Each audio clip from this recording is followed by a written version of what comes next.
Welcome to the second episode of Yapaholics Anonymous, where people come to talk about their interests and hyperfixations in a place where they can be carefree and judgment-free. I am your host, Gavin Reynolds, joined today by two co-hosts who I will let introduce themselves. Hello, my name is Cal. I am your secondary host today. There's no one else here. He was just lying to you. I'm here to talk today about a couple of things that interest me, some of which include the recent Bendy movie announcement and a little bit of Ultra Kill, maybe. Now how about the ghost in the room? First of all, there is a third co-host. You don't exist. Technically, you're the second co-host. If you're hearing this other voice right now, you're having an auditory hallucination, unfortunately. Anyway, Faith, please introduce yourself. Unfortunately, hello, I am Faith, the second co-host. Are you? I am. Are you sure? I'm very sure. Okay. Sorry, we've been doing a bit of just like sniffing the mic like dogs for the past like 10 minutes. Okay. So, Cal, you're not even in the same club as me and Faith here. No, I am not. I'm just a normal guy. I think we'll let Mr. him over here say what he wants to a little bit first. You can get the ball rolling. Okay, Mr. Pronoun. Mr. Pronoun. So, just a quick little side note for any of our viewers from last week. Caitlin is not here today, as you can tell. She's okay. She just wasn't able. I didn't get a hold of her today. And I want to kind of keep the cast like as varied as possible. Like I want to have like I have to get hold of her through Snapchat.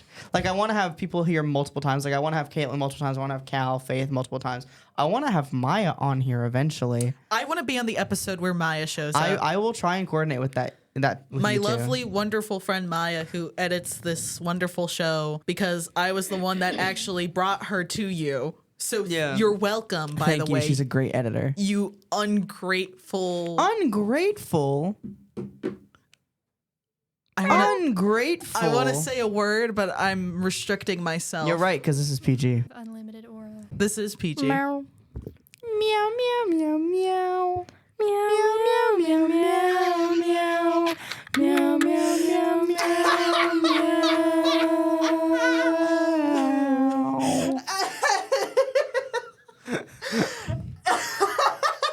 When we were driving to and from SubasaCon, me and my cousin and her friends, literally Emma would start, like me and Emma would start doing the meow, meow, meow, meow, like the Billie Eilish. And then Annalise and what was her name? I forget her name, but the other girl in the front seat, they would both be like, stop it, I'm tearing up. Stop, I'm literally gonna cry. I'm gonna cry and wreck the car. Literally going to crash out. I'm literally tearing up right now. I love how we went from ungrateful to just meow, meow, meow, meow. Dude, listen. This is the energy that we were going for. This is how you get the calm back. Just like meow, meow, meow. Straight I up, think that's straight the up. opposite of how you do that. Or you gotta hit him with the I've got 2 tickets to Iron Maiden, baby.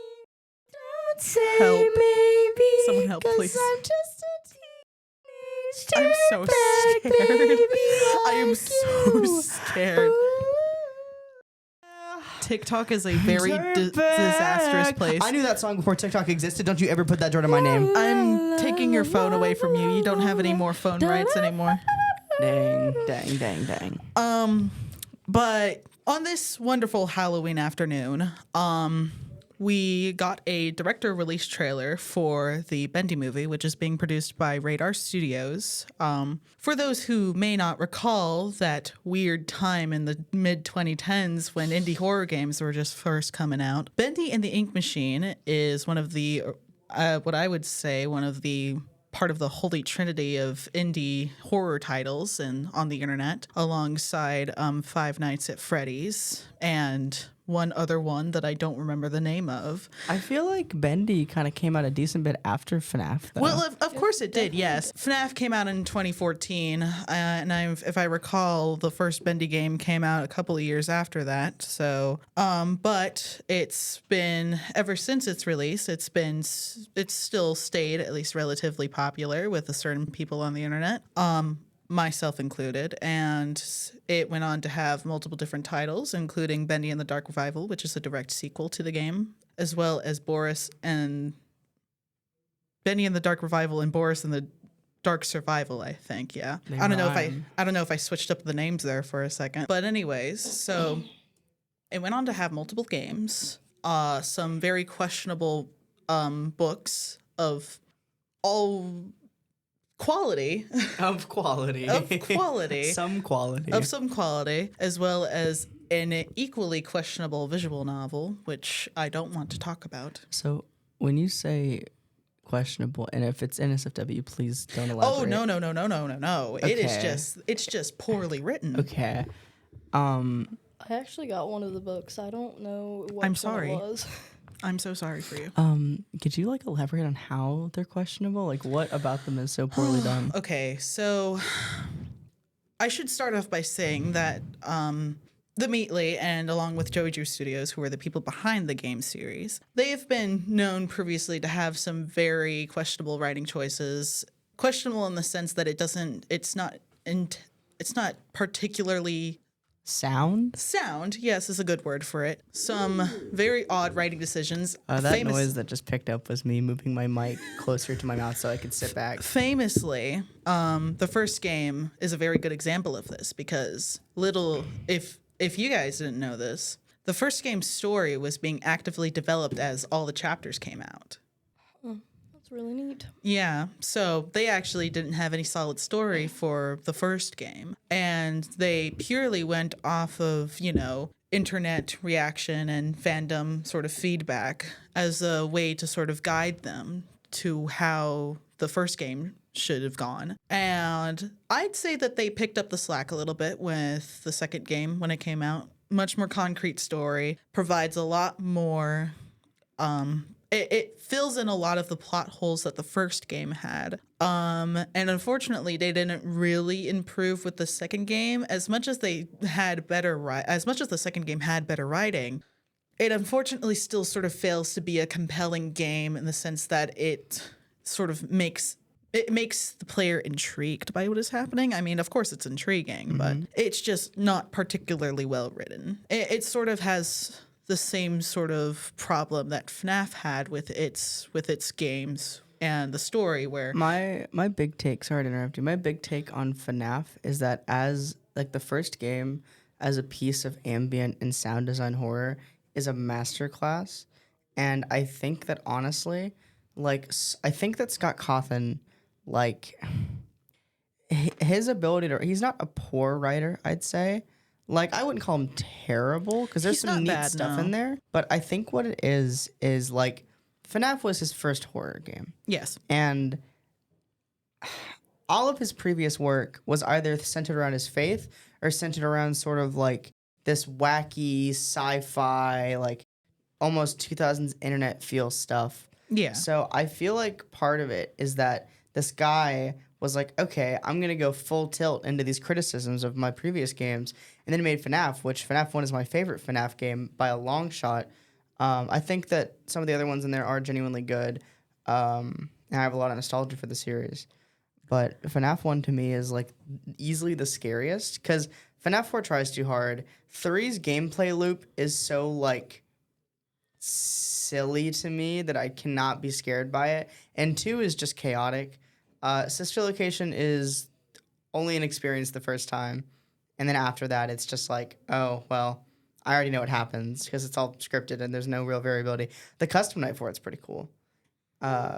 Pizza Sim is my second favorite game in the series. Well, that's all and good, but we're not talking about FNAF today, unfortunately. Well, I might talk about FNAF today. Anyways, so back to what I was saying. So with how big that Bendy and the Ink Machine got, it eventually got the same treatment as FNAF did, and it's now in production in its own sort of feature film. Like I said, being produced by Radar Productions, and we had earlier this afternoon a director announcement finally dropped for it. And the guy who is directing this movie, what is his name again? Andre Oredal, I think that's how you pronounce it. He hasn't made a lot of what I would say at least like major. Yeah, he hasn't directed a lot of major films. There was 2 films that came out in the last, I'd say, the last sort of 5-9-ish years that sort of put him somewhere in the industry, and that's 2019 Scary Stories to Tell in the Dark.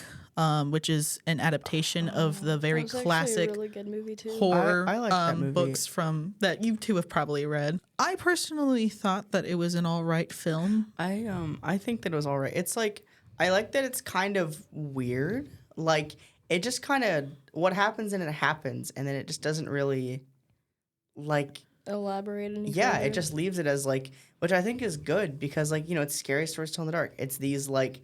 These tales, these like what's the word? Mythological? It's not mythological. Not the mythological, no, but like this almost like mythos of like people telling each other stories like that. It's like one-offs. Yeah, it's like that kind of mythos that forms when you're around a campfire and you're telling each other stories. Yeah. And it doesn't always make sense because you're just making it up on the fly. So I feel like kind of how like the way that I don't think that movie is particularly scary. But I do think that, like, if you look at it and think about, like, the context that it's, like, hey, literally call it Scary Stories Told in the Dark, it fits. Because, like, the scariest scene in the movie is definitely, like, when he's, like, in the hospital or whatever and, like, the walls keep closing and that thing's following him. Definitely. But I think that, like, the vibe of, like, it doesn't need, like, a great closure because it's stories. It's tales. It's things you say around a campfire. And, scary stories don't often have a concise, clear end. It's usually implication to let your mind wander. I suppose so, yeah.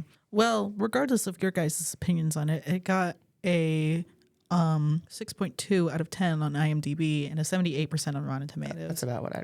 The other film that he directed was from last year called The Last Voyage of Demeter, which is based off the section of Bram Stoker's Dracula about the ship that brought Dracula to London, that was carrying his coffin. And that got about the same score as Scary Stories to Tell in the Dark. It actually performed worse than the other film. It got a 6.1 out of 10 on IMDb and a 50% on Rotten Tomatoes. And so it sort of is very telling of his directorial work when they're really 2 of his most prominent scores in the field of cinema. And because of that, while it doesn't make me necessarily worried about the Bendy and the Ink Machine film, it does set the scene for how this is going to go, in that it's not going to be as great as as everyone would like it to be, but it's going to at least be a film that does its job, or at least in my opinion, that's what I feel is going to happen. I feel as though it's going to not outshine the FNAF movie when it comes to indie horrors being turned into films, but I do feel as though that it's going to do its job as a film and tell the story. Now, the only other concerns that I really have is how he'll adapt the lore of the original franchise, and how what visuals are going to be used. Is this going to be a mix of animation and sort of realistic animation? Is this going to be CG? What's going on here? Are they going to use practical effects? Of course, we'll get more information about this as more and more is revealed about the movie and as we get closer to the potential release date. But this is the most that we've gotten about the updates on the Bendy movie. And I'd say that overall, I'm still looking forward to it. I have a sliver of hope, but I'm not necessarily going to expect a movie that's going to impress me. That's fair. Speaking of indie horror movies, you mentioned the FNAF movie. Yes, I did. The second FNAF movie is in production. It is. And it is like coming. Like it's gonna happen sooner than I realized. Yes, it is. It's going to be arriving next year in December. I'm so excited, dude. They like showed the toy animatronics and stuff, and I'm like so stoked for it. Because the first one very pleasantly surprised me. I was expecting like a very meh movie, and while it doesn't stay fully faithful to source material, I think that's good because FNAF is source material. I think that my feelings on FNAF, you know, I love it with all my heart, but I don't like how it turned kind of sci-fi-ish towards the later parts of it. I like it. The thing for me is the horror that gets me the most is sort of vague horror where it's like there's a lot that you can interpret here. And I feel like FNAF 1 through 4 had that. And I don't dislike the later games. Like I don't hate the sci-fi stuff. I think there's some entertainment value there. But I'm someone who values my horror games for their horror more so than I value like obviously I want them to have a good story, but if they scare me, then they can get away with being a little lame story-wise. But the movie, the FNAF movie, I literally, the way that I watched it was in my computer science class in high school. We had no work to do. And one guy just like was like, hey, do y'all want to watch it? Because it came out today. And it's on, I think it was like Tubi or something. Yes.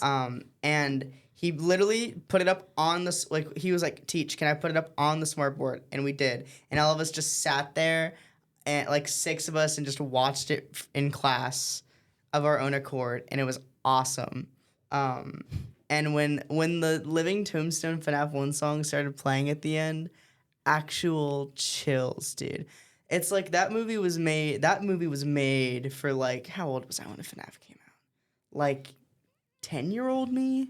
10-year-old. Something like 10-year-old, that. 9-year-old. Around that. Like that was like good for my inner child. Because FNAF is something that's been a part of my life since it came out. Like the second, like as soon as Markiplier made that first video, it's been a very big presence in my life. Between like watching it be played, watching videos about it, playing it myself. It's been there for over 8 years. Yep. And I love it. Yeah. I wasn't that big into it as a child, but I did get into it like maybe late middle school into my early high school, and honestly, I ended up watching it with one of my friends who has absolutely loved FNAF for a long time, and I would say that it was a pretty good movie overall. I mean, there were a lot of memes on it, but Also, the beloved Josh Hutcherson was the main character. I don't know, man. Yes. Listen, I never watched The Hunger Games. I don't particularly care about Josh Hutcherson. I think that he is a lot more good looking in the FNAF movie than he was in the Hunger Games movies. I'm sure that he was more conventionally considered attractive back when he was playing Peter Malark, but I think that his current look also. He's shorter than me, which is saying something because I'm a small guy. What? he's shorter than you? What? Josh Hutcherson is 5'5". I am 5'6". I think. What? Hold on, I will look it up right now. I didn't even know that. Oh Hold my on. God. I didn't know that either. I didn't know that either. That made me think of like how like unrelatedly like Kendrick Lamar No, is sorry, like, he's 1 inch taller than me. oh, Well, okay. He's taller. slightly taller than me. Okay, I was gonna say that makes me think about how like Kendrick Lamar's so tiny. Kendrick Lamar is a very tiny man. He is 5'5". One of the best music artists of all time, and he's tiny. He is small. He is a small boy. So I wanted to keep it mostly on Halloween-related topics, but since it came out literally 2 days ago, I believe, Chromacopia by Tyler, the Creator. I don't think either of you have listened to it yet. I have not. Okay. Amazing album. I friggin' loved it. Not a single bad song on there. There was like maybe 1 or 2 that I liked a little less than the rest, but still were good. And honestly, I am so jealous. This one girl in my math class, literally, when I walked into math, I sit next to her every day. I sat down, I looked at her like tablet, laptop thing, and she was actively waiting to buy tickets for the Chromacopia tour to go see Tyler, Creator, and she got them. That's It awesome. cost her like Crazy. $647. That's awesome. But I think she was Good also for buying her. more. I think she was buying more than one ticket because she was using somebody else's credit card. I think, like I think her mother, like a friend or something. So I think it was literally like she was buying tickets for her and somebody else. She got like the standing section seats. Dang. That's okay. epic, dude. Like she was literally on that. She was on that like a hawk. And that was only like what, $600 some dollars? Yeah, I mean, I am more of the opinion of the ever awesome Kurt Cobain that concerts should not cost such exuberant prices. Real. But I Yeah. do understand why they cost so much.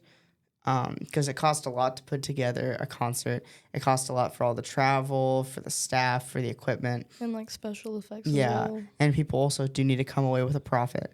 But in an ideal world, we could live out the cheap concert ticket dream. They've also gotten so much more expensive in the past like couple decades. Like it's Definitely. rough. Inflation. Yeah, but well, there's inflation, and then there's like this is just insane because like from like the mid 90s to now is not like a the inflation wouldn't have brought it from like, oh yeah, you can get this for like less than $100 to $600. Not all tickets are so ludicrous now though. I think when I went to go see Mitski a month or two ago, I wasn't the one who paid for the ticket, but my cousin went out because at first I was gonna buy my own, but my cousin ended up buying it for me on the caveat that I would owe her later.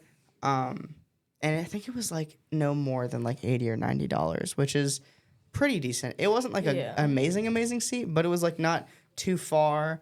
I would have liked to be closer, but what can you do? I was looking at ticket prices for like Glass Animals, and I think one of their tickets was like $60 maybe. That's pretty good. That's For where? Where in the venue that they're going to be held? It was somewhere in Ohio. It was probably like Cincinnati. I think Okay. I think he means like where would you be sitting? if Yeah, you where bought would you be them? sitting? No clue. Okay, because 60 that if assumedly that the venue is going to be very large, $60 to me sounds like you're going to be in some kind of nosebleeds of some kind. I think it was like the second story of like one of the arenas.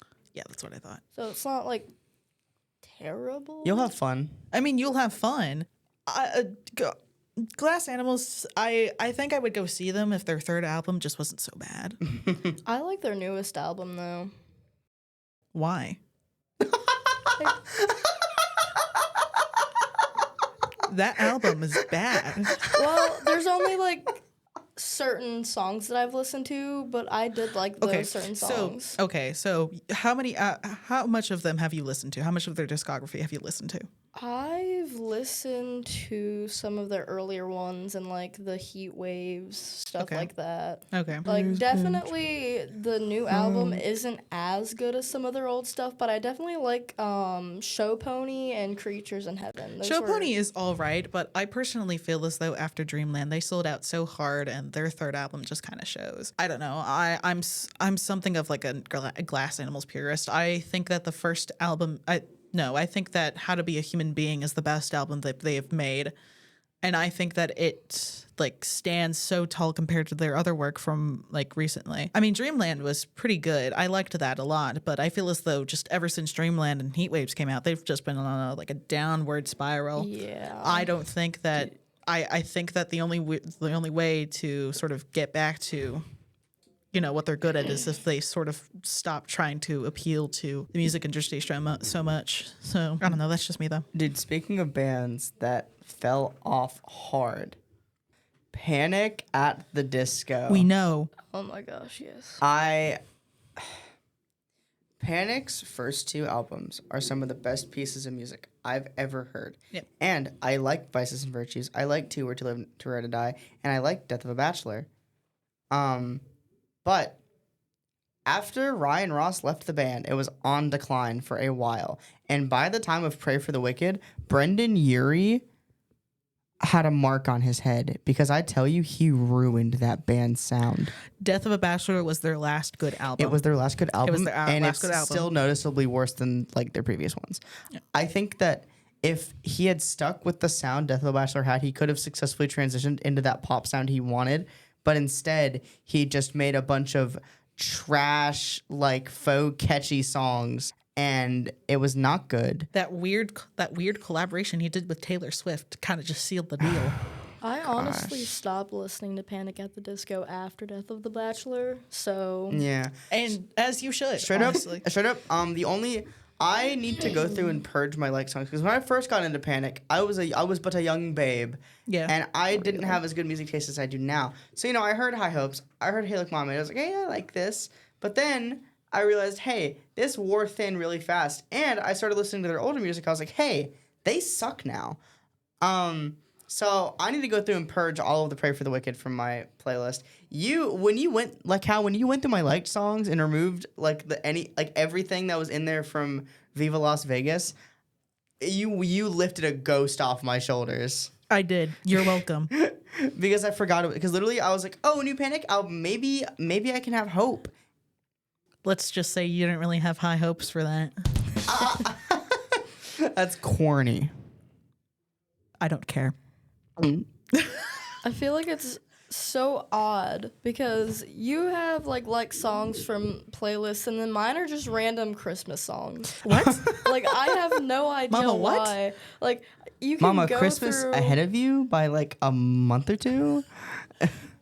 You can literally go through my How many songs. okay, I'm curious because I've been trying to figure this out for a while now. Like what's the average amount of songs that people have in their likes playlist? How many songs do you have in there? No, wait, guys, hold on. Josh Hutcherson is shorter than me.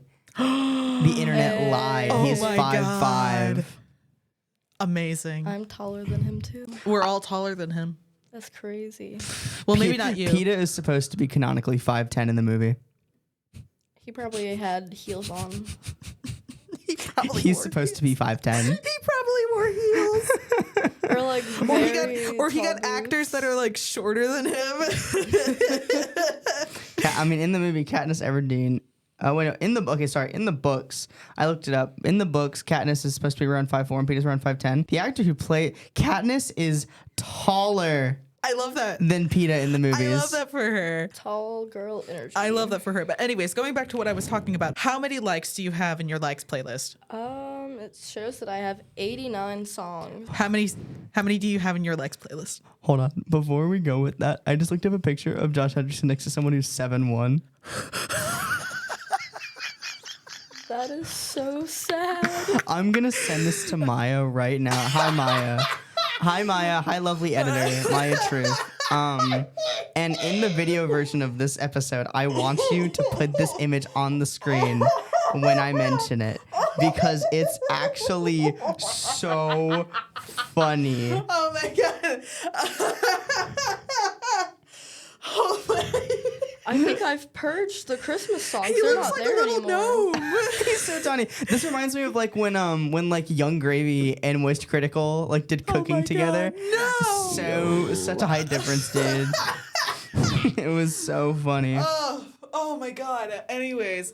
No, on the topic of Young Gravy, I am so upset because apparently he went to the WV festival in August and he played at WVU. Traitor. I am so Why? upset about that. WVU is kind of like the bigger college, I think. I know, but WVU is also kind of bad. They have dropped so many programs, guys. I That's why everybody is here now. Marshalls. I literally have a friend from Concord who's like, I think I'm gonna transfer to Marshall next year. Thank God. Straight up, like, girly, I know Valid. they have good esports, but we have good enough esports and better classes. But anyways, how many likes do you have in your likes playlist? My liked songs is Has it changed? it's changed a little bit because I've added some more of the songs I like. I have 954 songs. And the most recent one is It's Going Down from Persona 3. Nice. I have. Oh, that's sorry. I Is moved that my mic Nolan? again. I moved the mic again and it made like the squeaky sound. You gotta stop doing No, I that. hear someone outside going, ooh, ooh, ooh. I mean, Someone's choking. Maybe. Someone's actively There's like dying a as- class going on pretty nearby in this Someone's room. actively dying as we're recording this, and soundproofing. we're not gonna do a thing about it. It's actually me, I guys. think I Maya, am you might the have to ghost in censor the that out. room. I think there's been 2 swears Callus said that we might have to censor out. Sorry, please do it with like a silly like little noise. We have that. That's in there. Okay. But anyway, I think that when I showed you my liked songs last, my most recent song was Dreamer by Leve. And now I have like 4 TV girl songs, more Chaperone, Femtanol.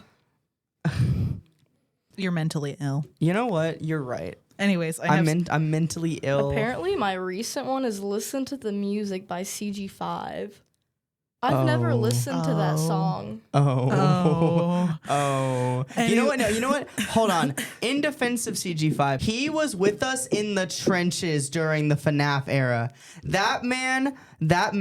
You don't have to yell. Sorry. That man was in the ditch with the rest of the FNAF community back when he was like making FNAF music. That man was like fighting along with us in the war of being FNAF fans. Fair enough, I suppose. He did have some good songs for that, though. Now he just like, I think what it is he falls under like nerdcore, but like most people already don't like nerdcore, and I'm not really big on it either. Like I had a boyfriend who really liked nerdcore, and every time he showed it to me, it was the most like. What is nerdcore exactly? So have you ever seen any of those videos where it's like a rap battle about like. It's like a rap about like a show or video game or something, and it's supposed to be like a character rapping. Like the gotcha stuff? There's probably some sort of like nerdcore video about like Genshin or something, but no, it's probably. Oh, okay. So like for example, JT Machinima I think has made some of those like the bendy rap or something like that. Welcome to the underground. No, that's nerdcore. Straight up. That's nerdcore. Nerdcore is like, okay, it's not just the rap. Like, it's just any kind of, like, fandom music, I guess. But a really big one is, like, the raps, and they're really corny to me. Like, I'm sorry. Like, I felt so bad. Because he would be like, oh, there's a song I really like. And I'm like, what is it? And he's like, oh, yeah, it's this Broly rap. And I'm just like, Broly? Broly, like, from Dragon Ball. Oh. Or it would be like... Or it would be like Baki or something. On the topic, have you seen... Okay, you know outside the building, we have like this wall of posters and stuff. Have you seen the Wanted Dead or Alive posters of like anime characters? No. No. Oh, wait. Is it like a Wanted poster with like a money amount? That's from One Piece. Yeah, One Piece. I haven't seen them in this building, but I love One Piece. I love it. There were about like 5 Wanted posters on that. Like, do you remember place. any of the character names? No. Was there one for Zoro? There was. What is that? What is the one guy? That doesn't narrow it down. He wears the hat and like has the. That doesn't narrow it down. The little reindeer? No, he wears like the red vest thing. That's Luffy. Yeah. Oh, Luffy. Yeah. Yeah, that's my boy, Monkey D. Luffy. That is one of the best protagonists ever. Yeah, he was there. He's awesome. I love $500,000. And no, it was 500 million berries. That's a lot of berries. That's a lot of berries. I hope they're all strawberries.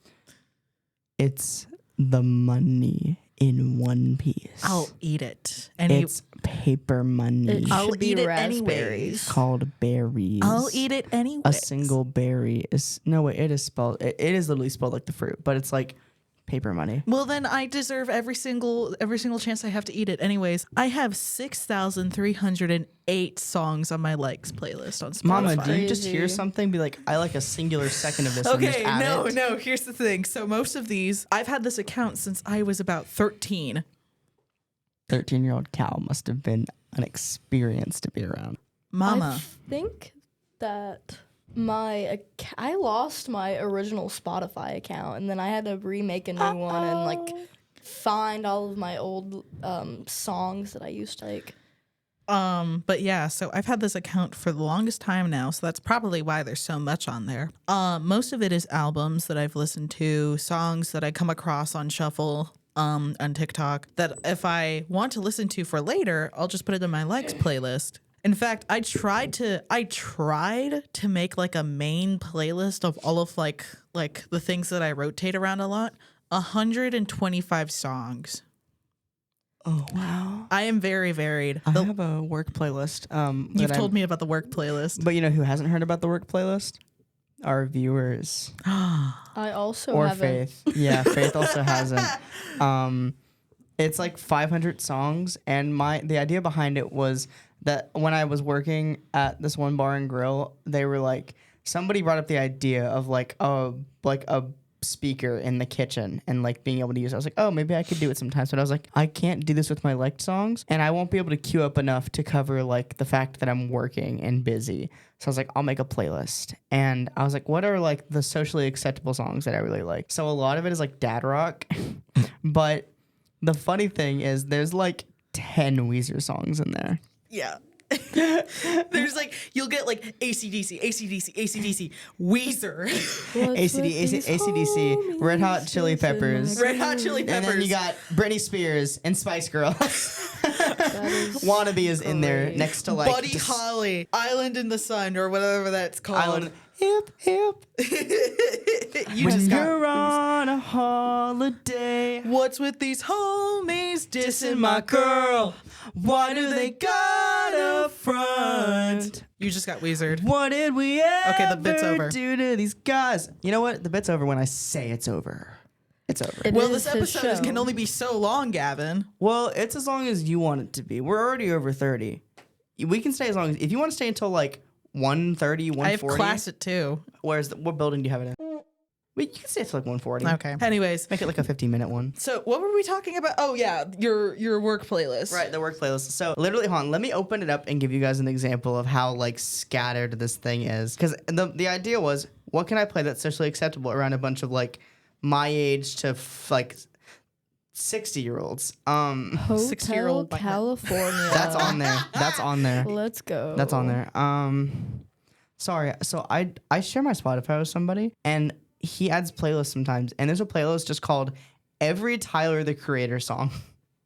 Good. Okay. But also, why? You can just go to his profile on Spotify and just play the shuffle. Work music. I found it. Okay. So literally, the first song is Sublime, and then 2 songs later, Say It Ain't So by Weezer. You've got Loser by Beck, Psycho Killer by Talking Heads, Clint Eastwood by Gorillaz, Fat Bottomed Girls by Queen, Toxicity by System of a Down. You got Nirvana on here, AC/DC, White Stripes, Cake, Green Day, Death Cab for Cutie. That's a pretty big jump. That's a huge jump. Stacy's Mom. I forgot that was on there. Scotty Doesn't Know. Scotty doesn't know that Fiona Mandy has its thorns. I Wanna Rock. We're not gonna take it. Eye of the Tiger. Bad by Michael Jackson. I think I literally told you this when I was going through this work playlist for the first time. Every single song on here is something that would be played on the radio during a flashback, like, you know, like 80s, 90s, and today, like radio sequence. And they play like the same, like, in like 2000. and they play like the same 30 songs. Genie in a Bottle is in here. Ooh. SOS by Rihanna is in here. You just went from like 55-year-old dad that's complaining about Africa how by music Toto. about how music nowadays all sounds the same to 15-year-old girl in 2003. All Star by Smash Mouth. Into Hey Soul Sister, by the way. Those are back to back.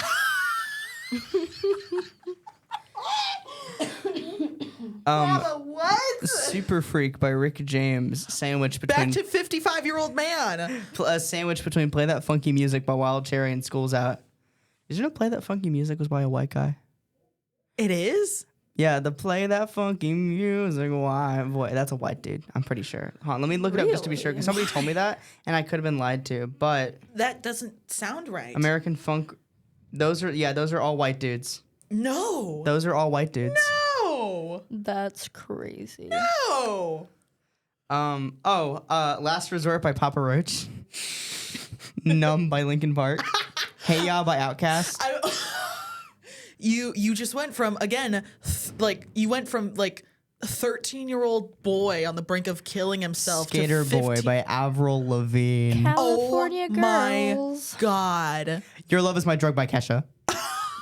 Misery Business by Paramore. Oh my, we're back to the 15-year-old girl again.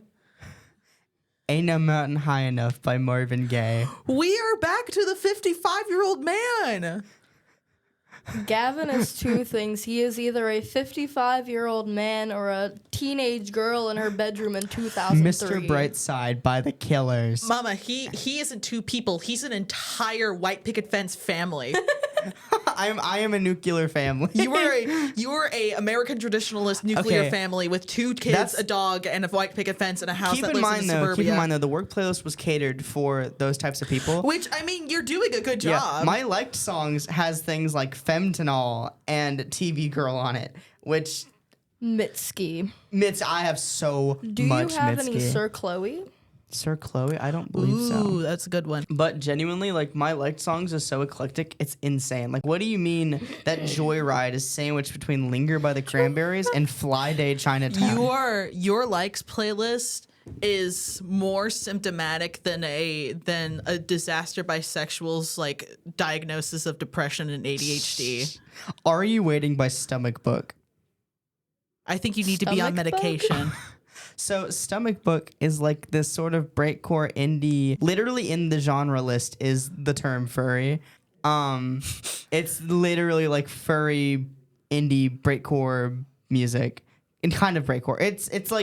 It's not all breakcore, but it's Faith looks shook right now. Most of what my main playlist is made of is 3 different albums from the Deftones, Of course. Mine is Noah Khan. And I love her 2 more, different albums from Teddy but it's Hyde. the Season of the Sticks. and I. Saw your Hosier's She most- forgot that I exist. I'm gonna kill you. But And I I'm so, doubt anyway, it. okay, we gotta stop. I was trying We to gotta stop. I wanted to see how long you guys would do that bit for if I didn't say anything. Anyways, That's 3 separate song breaks for no reason. Yep. Maya had a transition into like the fading into like you two are just like singing it, and Maya just that it's like in post just the transition there, and it just fades away into silence, and then it comes back. She's got to like make it to where like first there's the teenage dirtbag, and then you try to start talking with the other thing, and then we just like it just slowly fades in the stick season. Yeah. Anyways, after the 2 Teddy Hyde albums on my main playlist, it's then the entirety of Unreal, Unearth, Unheard, which was the expanded edition of Hosier's 3rd album. Yes. I'd rather take And then Americana by The Offspring. Mama. And then Channel Orange by Frank Ocean. Frank Ocean, I would listen to your music, but you like boys. And then it's a couple of Femtanol, and it's a couple of Chapel. Hey, let's go. You're on a roll. No, we're not doing that here. We've reached quota. That's 3 different songs that you You can't even quote that much of Katamari by Femtanol. That song only has like 4 lines. Anyways, so and then it's a couple of Chapel, and then H-O-T-T-O-G-O. Snap and clap and touch your toes. Razor. okay, and then it's 2 different albums from a band called Hoosiers, unrelated to Hosier. Unrelated band called Hoosiers. No relation. No They're relation. actually from Whoville, guys. They're actually from Whoville. Actually, it's really funny. So the Hoosiers are a British band. Can I have my phone back? No. So the Hoosiers are a British band, but Hosier is Irish, like Irish born. Oh my god, a friend of mine called Hosier country music the other day, and I almost vomited. No, that's vile. Like, That's listen, I have an appreciation for older country music and well-written country music, but Hosier is not country music. He's not country. He's Irish, He's so many different sort of genres. but he's not country. He's not country. I don't know why she was talking about. Could you imagine if Hosier released a country album? I forget the name of this. I'd rather take my whiskey. My coffee black in my bed at I 3. almost fell off my chair. But no, that's the song that she thought was country. You're too sweet for For me. me. No, that's not country at My all. lover's got humor. She's the giggle at a funeral. To everybody's disapproval. Should've worshipped her sooner. We were born sick. Heard them say it. Anyways, and then I also have the entirety of How to Be a Human Being by Glass Animals. Abso-freaking-lutely. And then it ends on If I Ain't Got You by Alicia Keys. Tell me Of why course I it turned does. country there for a second. Dude, no. Sometimes the McDowell accent comes out of me and it's scary. Well, thankfully, I'm not from West Virginia, so I don't have an accent. Everybody has an accent. You just don't have a southern one. Bo Burnham. The way you... Bo Burnham? Bo Burnham. Well, look who's inside again. Went out to look for a reason to hide again. We've got you surrounded. They're like staring at me. Yeah. You're But no, locked in this room with us. You're never leaving. I really like that Funny Feeling by Bo Burnham. And there it is again, that funny feeling. Is this just going to turn into a podcast where we just sing songs? This definitely. Do you think this will get copyrighted, guys? This is music I that don't will think get so. copied. Not if we're like singing like a little. We're singing it with our own voices and only a little bit, True. right? So we're fine. Okay, well, Maya, if you know more about copyright law than me and you think that that's a problem, then like Half clip it a of bit. our Clip it out. podcast will be gone. well, clip it no. out and replace it with you talking about something, anything of your choosing. Yeah, you know what? You know what? If you ever have to cut something out and you're like, man, I need to up the time on this, then feel free. Just like Go start talking, ham. man. Just start talking. Just start talking.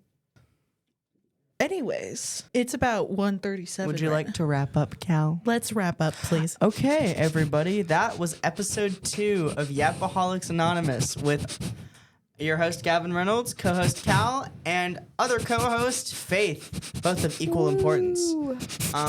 Cal is sniffing the mic like a dog again. Anyway, thank you to everybody who listened. Thank you to my wonderful editor, Maya, and shout out to my friend Jay, who I know watched the last episode. So if you watched the very end of this one, hi, Jay. Hi. Hi.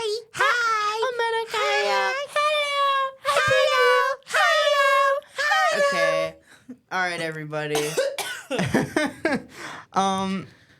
I think that's wraps. So, everybody listening, have a nice day, have a nice week, and happy safe. Halloween. This will be released. Happy Halloween. This will be posted after Halloween, but it was recorded on Halloween. So happy Halloween. safe. It's 80 degrees outside, and I hate the rich and powerful. Stay safe on your whenever this comes out. Eat Probably all the shampoo in your house.